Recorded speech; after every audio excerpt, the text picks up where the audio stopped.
During the era of British occupation of India, the East India Company brought with them a vast array of military, political, and cultural change. In regards to culture, Indian visual arts took upon itself a crushing blow. English representations of India gained a sweeping victory, and like a wave, it swept up most of Indian culture along with it, changing and warping it into a malleable tool suitable for meeting European expectations.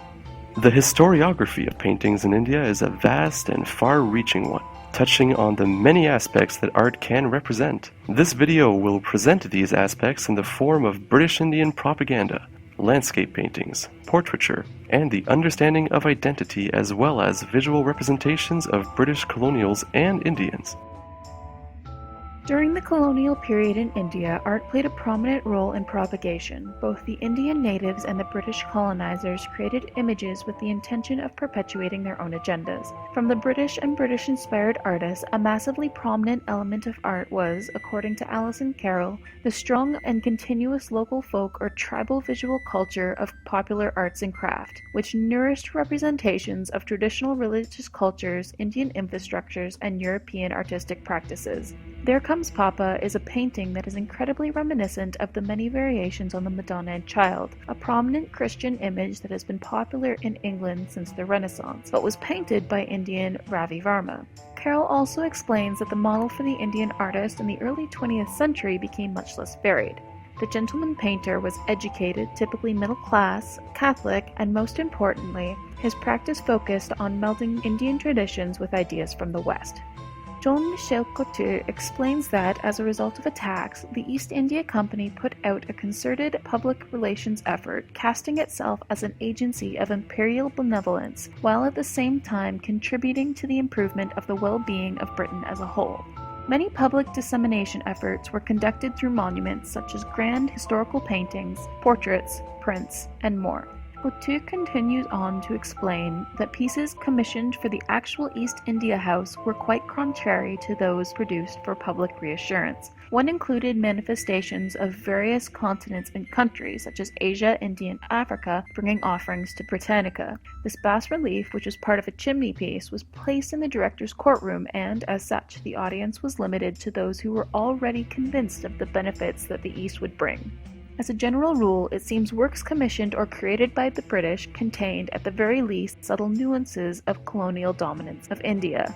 These two paintings were paired in the rotunda at Vauxhall Gardens. In Coutu's words, the humanity of General Amherst and Lord Clive receiving the homage of the Nabob marked the geographical extent of the new empire and celebrated its magnanimity. Furthermore, both emphasized the state-saving sentiment that conquest is a sort of necessary evil to save the continent from itself.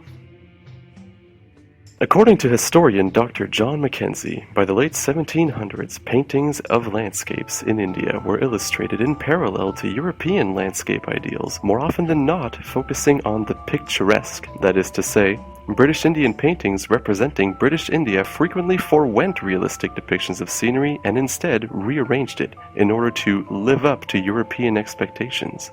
These rearrangements created images of what British painters believed India should ideally resemble. This ideal, as represented by the picturesque, had most of what Europeans considered exotic removed, leaving what the artist believed was a favorable balance of visual elements. One such victim of exotic removal was that of Indian architecture, which was often displayed as picturesque ruins, or had its slight lack of symmetry corrected for the European audience. What of the representation of British architecture? Dr. Sivaramakrishnan describes the intent of British architecture as being somewhat meant to visually assert the clear power of British Empire over India. This was done with visual representations of intimidating Edwardian-style government buildings, avenues, and roads. Doing so was the original intent of British architects, as is proven by letters from British architect Herbert Baker and fellow architect Edwin Lutyens specifying that architecture in India must be without a doubt not Indian nor English, but imperial. Although often inaccurate, these artists helped those back in England understand India to a certain degree. Dr. Mackenzie describes these artists and their paintings as the precursors to the architectural activities of the 19th century, which led to the discovery of many lost traditions and distant histories of India. Dr. John Mackenzie also touched upon portraiture within the same historical period. He mentioned his belief in British portraiture's popularity being linked to the self-awareness of the British Empire as a growing force in India in terms of commerce, warfare, and politics. In order to assert their presence, authenticity was needed on site. Mackenzie stated that authenticity in public buildings, such as legal courts, were made with portraits. Legal courts in India received an increase in dignity by adorning their walls with portraits of judges and chief justices. Indians of high status, however, saw British portraiture as something else. According to historian Michael J. Franklin, it was a tool to be used for sovereignty. They desired to use these realistic images to enhance their style and importance. They also became somewhat akin to a brief greeting between large powers. For example, governor-generals and government officials would exchange self-portraits with local princes as a sign of goodwill. While British portraits often featured European architecture and settings such as columns, balconies, and drapes, they, at specific times, also featured Indian settings. This was done when a portrait subject desired to represent their profession, which was accomplished through background elements. For example, a British officer with a sepoy regiment nearby. Contrary to British representations of landscapes and architecture, which put emphasis on power and domination, portraits representing British colonials surrounded by Indian servants were meant to put emphasis on the beauty of India, for it was this type of painting that allowed the artist to feature fine carpets, clothing, and jewelry. British portraiture representing domination and power did, however, exist, as was seen with portraits of Marquess Wellesley, who was convinced that India could only be ruled from a great palace and in the grandest style.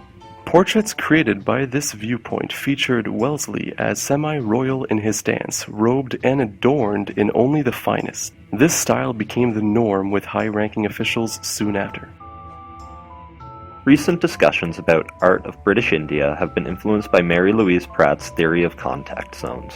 In its simplest terms, this theory looks at the relationship that occurs when two different cultures interact in a space like British India, and the influence they have upon the other's culture. By focusing upon a discourse of exchange and not necessarily domination that includes the agency of both actors, the motives behind the representation of India colonial period art can be examined in a different way. This acknowledges that colonialism is a two-way exchange that affects the culture of both colonizer and colonized. Hybridity is a word that enters the scholarship to describe this process of cultural exchange. The result of the colonial experience leads to a hybrid culture that reflects elements of both original groups, but are influenced by the experience of both from the point of contact onwards. Prasanajat de Silva is a historian who in 2011 looked at how the representations of the British in India was a reflection of their struggle to stay connected with British culture and norms, but also define their own identities in the colonial space. He argues that, and I quote, "Members of the expatriate population clearly portray themselves as something other than simply a transplanted British community. Instead, their relocation shapes them in significant ways." He describes how the art shows a metropolitan lifestyle, but within the context of the culture of India through material objects, like hookahs or the representation of a large staff of Indian servants. This changing representation would shift from the 18th to the 19th century as colonists wanted to move away from the image of the nabob that was becoming a stereotype for colonizers. The main question is not how did the British impose themselves on India, but how does India and its culture influence the British and vice versa. By shifting the focus of the paradigm, a discourse arises about the agency for both colonizer and colonized, redefining their identities within the cultural contact zone. Art of India by the British would be used by Indians to exercise agency as well. Thomas Toy, again 2011, discussed how the Maharaja of Baroda, Sahayajirao III, patronized British artists in order to show his loyalty to the colonizers, but also the affinity he had for their culture. The use of British architects to design palaces is brought up. One such example is Charles Frederick Stevens, who designed a palace in Baroda for one of the Maharaja's sons. This building is described by Toy as a bold and coherent example of Edwardian Baroque. The Maharaja would be involved in the creation of many buildings that would be a hybrid of both British and Indian styles in Malabar Hills and New Delhi. Toy also mentions how the Maharaja had a love of British, especially Scottish culture. He would dress his sons in kilts and purchase property all over Britain, from Watford, Surrey, and even across the English Channel in Paris. The transcultural view of the Maharaja highlights this cultural hybridity that occurs in the contact zones mentioned previously. The palaces he had built reflect elements of both cultures that cannot be properly examined in a discourse of domination. The agency of all actors is recognized to provide a new perspective on how cultural influence cannot be a one-way exchange. In spite of it all, the historiography of British India's artistic past reveals an interesting mix of political and social intrigue. The idea of art being used as a tool to further an imperial agenda is a fascinating subject. Today, we've made note of paintings used for the purpose of propaganda. We've seen landscapes change in order to fit ideals that were non-existent in reality, as well as portraits used to enhance political prestige from both sides, not to mention the various aspects of identity and representations in British India by both English officers and Indian princes. There may very well be other interpretations as to what certain paintings or styles may have represented in the past. However, it won't be known until historiographers further investigate these works of art in order to reveal their secrets. Until then, we can only wait in anticipation.